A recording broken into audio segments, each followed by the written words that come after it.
Hello, friends. This is Doug Scheibel. Welcome to the Premature Bible Institute. I'm your free-range podcaster for Ethnos 360. Just want to welcome you here today to this lesson. We've really seen a lot of history that's taken place, and like I said, over half of the Old Testament is done now, as far as historically speaking. We've seen God's goodness to Adam and Eve. Even though they suffered consequences for their decision, God was still looking out for them and was going to provide a way for them to deal with the sin issue once and for all. But they would still need to die in order for that to take place. Cain and Abel, we see even God's goodness to Cain and giving him another opportunity to repent. And he says, if you do what's right, he says, I'll accept you. But if not, sin lies at your door. We see it with Noah and his family as they were getting ready and they were building the boat and saved them from what had happened to them. And we also saw that with Abraham and Isaac and Jacob and Moses now and the children of Israel. They had all of this history to reflect on in order to make decisions, proper decisions that would not only honor the Lord, but would also be beneficial to them also. And so we just can learn that God is a gracious God through all of this. He's not trying to destroy people. He's trying to help them. But people, God won't go against their own wishes. If they decide they want to suffer the consequences of their decisions, they'll do that. And so he had delivered them from bondage. He had delivered them and fed them and protected them and so on throughout all this history. And God's still going to carry on and do what he said he was going to do. So in the last lesson, we talked a little bit about God receiving the commandments in stone, that God was going to provide for them in this way. Moses went up on the mountain, and he spent 40 days up there on the mountain with the Lord. God gives Moses directions on how to build the tabernacle. Remember, he said, build it according to the pattern that you see in heaven. So whatever it is that Moses was supposed to build was a replica, if you want to put it that way, or after the pattern that he saw that was already in heaven. Okay? And in that unique thing, that unique building, that tabernacle, there were going to be two rooms. There was going to be a part called the holy place, and then there was going to be another part called the most holy place. And in the most holy place, there was going to be a couple of things that were going to be there. There was going to be the ark, and there was going to be the mercy seat. Now, the ark is where they were going to put the Ten Commandments in, and Aaron's rod that budded. Well, that's another story. But that's what was going to be in there. But also in there, there was going to be on top of that what is called the mercy seat, and these two cherubim whose wings were going to come over, and I can't remember if they were going to touch or be right there close by it, but God would come, and that's where he would dwell. Now, it's not, like I said, God is omnipresent, so there's no place you can contain him. But the point of it is, if people were going to meet God, that's where they would meet him. They would come to this place. So there were these two cherubim on top of the mercy seat, and the tablets of stone were going to go inside the mercy seat. Then there was going to be this curtain that separated the two rooms, the holy place and the most holy place. And no one could go beyond that curtain except the high priest once a year and twice on that one day. And so then there was also going to be a bronze altar where there were going to be sacrifices, and then there was going to be a priesthood. And so all of these things were part of the tabernacle, that place where people would come to offer their sacrifices to God for the sins that they had committed, and so on. Now, while all of this was happening, while Moses was up there on the mountain, something happened. Now, let's see what happens. Exodus chapter 32, verses 1 through 6, it says this: When the people saw that Moses was so long in coming down from the mountain, they gathered around Aaron and said, Come, let us make gods who will go before us. As for this fellow Moses who brought us up out of Egypt, now remember they're talking about his brother. As for this fellow Moses who brought us up out of Egypt, we don't know what has happened to him. Aaron answered them, Take off the gold earrings that your wives, your sons, and your daughters are wearing, and bring them to me. So all the people took off their earrings and brought them to Aaron. He took what they handed him and made it into an idol cast in the shape of a calf, fashioning it with a tool. Then they said, These are your gods, O Israel, who brought you up out of Egypt. When Aaron saw this, he built an altar in front of the calf and announced, Tomorrow there will be a festival to the Lord. So the next day the people rose early and sacrificed burnt offerings and presented fellowship offerings. Afterward they sat down to eat and drink and got up to indulge in revelry. So what it is, they got up and they ate what they wanted, they drank what they wanted, they got drunk, and it says and they got up to indulge in revelry. And what that means is it was just an orgy that went on there, basically. So the people already have forgotten what God has just done for them. And they come up to this mountain, and they're just saying, hey, these are the gods, the ones that we're fashioning with our own hands. They're the ones that brought you up out of Egypt, not God. So they're rejecting him. So God had already given the Israelites the Ten Commandments, and at least verbally at this point, okay? And God was wanting Moses to come up on the mountain and receive the commandments that would be written in stone. Now, I want you to understand something, especially in today's missionary culture. There's a lot of talk about what we call orality, oral tradition. And people, they say, well, because the people are steeped in oral tradition, they remember things better. Well, that's not true. Anybody who's worked with oral cultures, really worked with them and had to learn language and culture, realize how much stories change from one person to the next. Our people had heard all kinds of Bible stories in their past. And in our village alone, we had 3 different views of what original sin was. So that just tells you right there that that's not a true statement. So Israel had forgotten what God had done for them. And so God was sending Moses up onto the mountain to have this in stone. Now, the nice thing about it, once it's written in stone, then it isn't changed. You can look at it. You can go back to look at it. Anybody could look at the stone and say, but that's what it says. It isn't left up to a certain person's opinion about what it says. And so we have to remember that. God was wanting to give them something that wouldn't change. And that's what he was symbolizing in putting it in stone. So when you hear this term, it says, well, it isn't written in stone.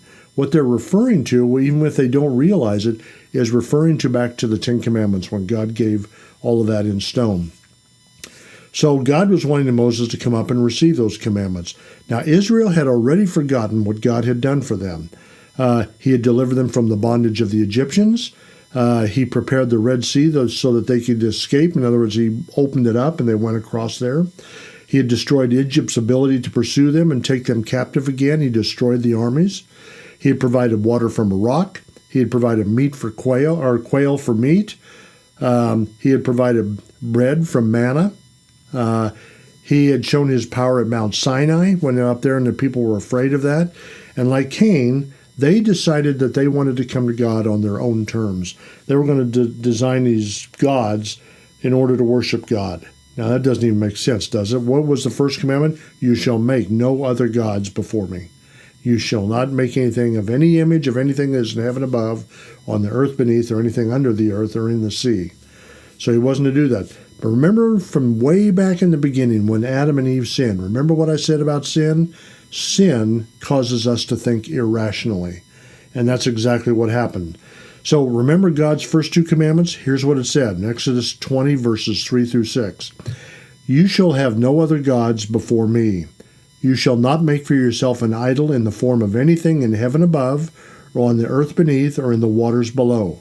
You shall not bow down to them, or worship them, for I, the Lord your God, am a jealous God, punishing the children for their sin, for the sin of their fathers, to the 3rd and 4th generation of those who hate me, but showing love to 1,000 generations of those who love me and keep my commandments. So God's saying, I will bless you if you do what I tell you. But if you don't, here's the curse that's going to go along with it. And so he's telling them, just got through telling them, don't do this. And they said, yeah, we're going to go ahead and do it anyway. Doesn't even make sense, does it? So they promised that they were going to follow God. All that he says we will do, and they failed right away. It didn't take any time at all, and they failed. So do you think the Lord saw this? Do you think he saw what they were doing? We know he's omnipresent, so let's just see what it says. Genesis chapter 32, verses 7 and 8. Then the Lord said to Moses, go down, because your people whom you brought up out of Egypt have become corrupt. They have been quick to turn away from what I commanded them, and have made themselves an idol cast in the shape of a calf. They have bowed down to it and sacrificed to it, and have said, these are your gods, O Israel, who brought you up out of Egypt. So you see, God's hearing every word that they're saying. He knows, he's repeating it to Moses. get down there and take care of the situation. God sees everything, doesn't he? He saw Adam and Eve. He saw Cain kill Abel. He saw the wicked things that people did in the time of Noah. He saw the wicked people of Sodom and Gomorrah. He saw Joseph down in Egypt, even when Jacob, his father, thought he was dead. So he saw all that was going on down there. He saw the Israelites in Egypt, and he saw the wicked Pharaoh who kept them as slaves, didn't he? It was so bad. This situation that was going on there with Israel right now is so bad that even Aaron, Moses' brother and spokesman to Pharaoh, was involved in making the calf. And then what did he do? He built an altar to it. So Aaron didn't even waste any time either. I don't know if it's because he's up there 40 days and 40 nights, and he thought, boy, something's happened. Moses must be dead. We need to take care of this ourselves. Now, it is important to remember this. Now, I want you to think about this, all right? In essence, what they were doing was calling God a liar. That's what they were doing. They did not think that he would do what he said he would do. They did not think that Moses was Israel's spokesman. They did not think that God knew everything. They did not think that God was everywhere.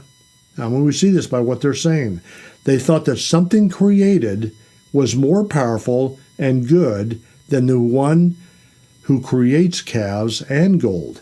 So see, God creates calves, he creates gold, and yet they thought the calves and the gold were greater than the one who created them. So you see, the thinking was just way, way irrational. Now, the Lord was going to destroy Israel, but Moses pleaded to the Lord not to, and there's a reason why. God was going to fulfill his agreement and punish them. He really was. The Israelites had already disobeyed God in less than 40 days. So they had turned their back, in less than a month and a half, they had turned their backs on God. So Aaron, Moses' brother, designed the golden calf. So God said this in Exodus 32, verses 4 and 5. And he took what they handed him and made it into an idol, cast in the shape of a calf, fashioning it with a tool. And they said, "These are your gods, O Israel, who brought you up out of Egypt." When Aaron saw this, they built an altar in front of the calf and announced, "Tomorrow there will be a festival to the Lord." So you see, Aaron is just going off the reservation here. He really has. So Moses was still on the mountain and with the Lord while all of this was going on. So Moses didn't know about it yet, but God did, didn't he? So Exodus 32, verses 9 through 14, it says this, "I have seen these people," the Lord said to Moses, "and they are a stiff-necked people. Now leave me alone so that my anger may burn against them and that I may destroy them. Then I will make you into a great nation." But Moses sought the favor of the Lord his God. "O Lord," he said, "why should your anger burn against your people whom you brought out of Egypt with great power and a mighty hand? Why should the Egyptians," see now he's thinking about what others will say about God. "Why should the Egyptians say, 'It was with evil intent that he brought them out, to kill them in the mountains and to wipe them off the face of the earth? Turn from your fierce,'" and now he's talking back to God, "turn from your fierce anger, relent and do not bring disaster on your people. Remember your servants, Abraham, Isaac, and Israel, to whom you swore by your own self, 'I will make your descendants as numerous as the stars in the sky, and I will give your descendants all this land that I promised them, and it will be their inheritance forever.' Then the Lord relented and did not bring on his people the disaster he had threatened." So you see, Moses here was concerned with God's reputation. See, he was saying, when they left Israel, they said, "You told Pharaoh, I want my people to go and worship me in the wilderness." Okay? But if you destroy them, the people are going to say, well, God wasn't telling the truth. God was saying, what he really meant was, I'm going to go out and destroy these people. So Moses is pleading with him, don't let people say the wrong thing about you. Now, God would have done the right thing no matter what. And what he did was he showed Moses' character. And it wasn't that God needed to know this. It's you and I needed to know this. And we need to see what examples are given to us so that we can in turn have an example also. Here's somebody who did believe the Lord, but here are people that did not believe the Lord. Okay? Now, God was going to destroy Israel, but Moses pleaded with God not to destroy him. All right? Moses was concerned with God's reputation. Moses was not concerned with his own fame. He didn't care about that. Moses pleaded with God in the same way Jacob pleaded with God when he wrestled with him. Remember that? He says, I'm just concerned about you. I don't want to, your name needs to be honored here. So what does Moses do when he comes down? He comes down from that mountain after 40 days and 40 nights, and he returns to the Israelites and after he got done speaking with God. And so here's what happened. Exodus 32, verses 15 through 19. Moses turned and went down to the mountain with the 2 tablets of testimony in his hands. They were inscribed on both sides, front and back. The tablets were the work of God. The writing was the writing of God engraved on the tablets. When Joshua heard the noise of the people shouting, so see, Joshua was up there for 40 days and 40 nights also, but he wasn't with Moses. He was off to a little different area. Moses was talking with God by himself. When Joshua heard the noise of the people shouting, he said to Moses, "There is a sound of war in the camp." Moses replied, "It is not the sound of victory. It is not the sound of defeat. It is the sound of singing that I hear." When Moses approached the camp and saw the calf and the dancing, his anger burned, and he threw the tablets out of his hands, breaking them to pieces at the foot of the mountain. So the tablets were broken. Why? As a symbol of the people breaking the rules which God had given them. What he was saying was there with those tablets, he says, these commandments may be written on stone, but they're not as binding as the one who wrote it, as the one who gave these commandments. When God says something, he means it. And so when he broke the stone, to mankind, it's like they were broken in stone, the laws were broken. But see, when God gives a command, that's the end of the matter. And if any variation from that is the breaking of the commandments. But he wanted the people to have a picture of what cannot. But here's one interesting thing. Once you break the commandment, you cannot unbreak it. In other words, you can't return it to where it was. You break those stones, you might be able to glue stones together, but it's not like it was. Before, it was all interrelated and all infixed. The writing was part of the stone was part of the writing, and so on. And once that's broken, there's no way to unbreak it. And it's the same way with God. If you and I break God's command, there's no way to unbreak that command. And the penalty for breaking those commandments is death, and so on.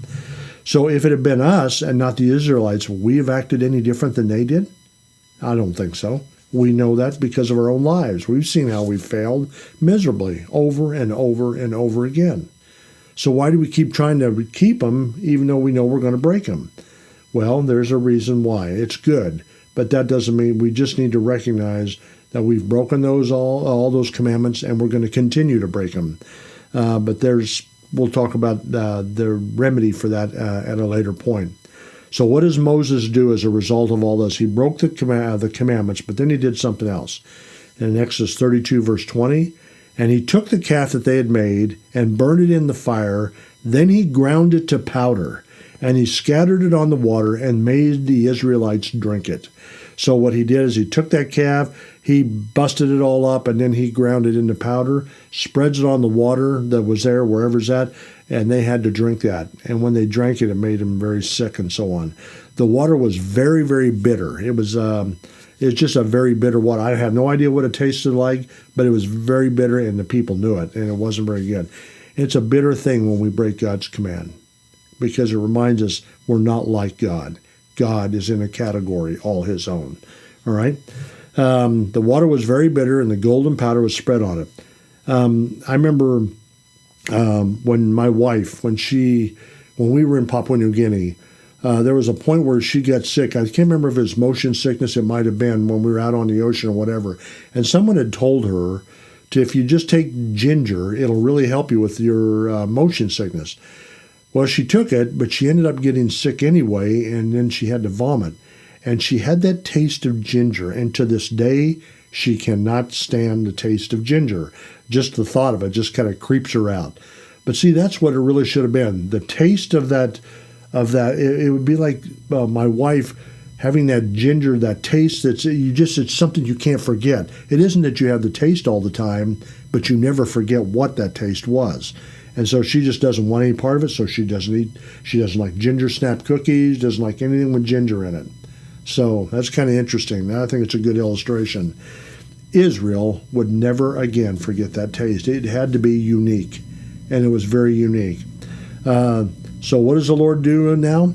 He decides he's going to have these 10 commandments written again, but this time he had Moses write the commandments, all right?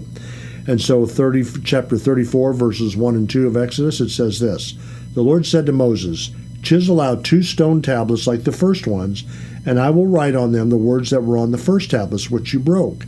Be ready in the morning, and then come up to Mount Sinai. Present yourself to me there on the top of the mountain." So God writes his commandments in stone again, and this time he had Moses do it. And so Moses then tells the Israelites all that the Lord commanded. So one of the things, not only the 10 commandments and stuff like that, but he also the building of the tabernacle. So the Israelites start the building of the tabernacle. He reminds them of all these things, and now the Israelites start doing what God told them to do. So Exodus 39, verses 42 and 43, it says this: The Israelites had done all the work just as the Lord had commanded Moses. Moses inspected the work and saw that they had done it just as the Lord had commanded. So Moses blessed them. You see, if they did what God wants, there was blessing involved. If they didn't, there was cursing. I don't know why we don't learn that, but that was the point. God blessed them, and Moses blessed them also. Said, "You did a fine job. You did what the Lord wanted." In chapter 40, verse 17 of Exodus, it says this: So the tabernacle was set up on the first day of the first month of the second year. So this was a year after the Passover in Egypt. So here's where we're at. The tabernacle was built exactly as the Lord had commanded, just like he wanted it. Therefore, he came and resided with them in the most holy place. That's what God would do. And when he wanted them to move, he would lift up from the tabernacle and move. The cloud would move, the pillar of cloud, or during the day, pillar of fire at night, would move to somewhere else. And when it would come down and stop, that's where the people would set up the tabernacle again. Then chapter 40, verses 34 and 35 says this: Then the cloud covered the tent of meeting, and the glory of the Lord filled the tabernacle. Moses could not enter the tent of meeting because the cloud had settled upon it, and the glory of the Lord filled the tabernacle. It says Moses couldn't even go in there. It was just so glorious. And remember, only one person could enter into the most holy place, and that was the high priest. Now, God designed a way in which Israelites could approach him, but without dying. All right?